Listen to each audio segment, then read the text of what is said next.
জুলাই যে স্মৃতি জাদুঘর, এই জাদুঘর আসলে এই জুলাই আন্দোলনে যারা সম্পৃক্ত ছিল, বিশেষ করে যারা শহীদ হয়েছে এবং অঙ্গহানি হয়েছে, তাদের এবং যারা সম্পৃক্ত ছিল তাদের স্মৃতি বিজড়িত যে ঘটনাবহুল ইয়ে আছে, এগুলি আসলে 2 বছরে সংগ্রহ করে এই জুলাই স্মৃতি জাদু গণঅভ্যুত্থানের স্মৃতি জাদুঘর আজকে 2 বছর পর 2024-এর পর আজকে 2026 5ই আগস্ট উদ্বোধন হয়েছে।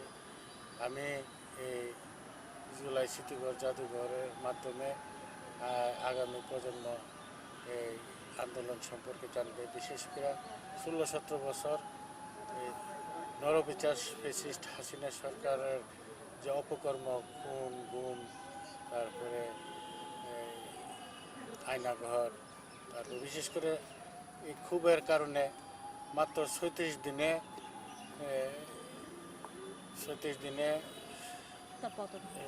শেখ হাসিনা 5ই আগস্ট এই দেশ থেকে পলায় যেতে বাধ্য হয়েছে। আচ্ছা, একটু জানতে চাই, এই 2 বছরে কি আসলে যেই স্বপ্ন দেখেছিল বাংলাদেশকে নিয়ে আপনাদের সন্তানেরা, সে স্বপ্ন পূরণ হয়েছে কি মনে হয়?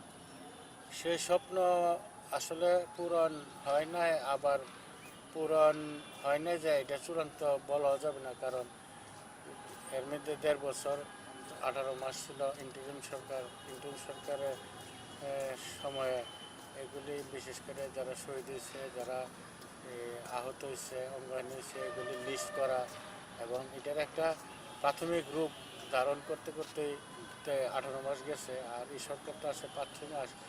আসলে জুলাইয়ের আকাঙ্ক্ষা বাস্তবায়নের জন্য আগামী দিনে এই সরকার একটু সময় দিতে হইব এবং এই যারা শহীদ হয়েছে তাদের বিচার একটা সুষ্ঠু তদন্তের মাধ্যমে নিরপেক্ষ বিচারের ব্যবস্থা এই সরকার করবে। কারণ তারেক যেহেতু ভাই হারাইছে, মার মিথ্যা মামলা দিয়া সেরা বেগম খালেদা জিয়াকে মিথ্যা মামলা দিয়া বিনা চিকিৎসায় শেষ পর্যন্ত মা হারাইছে।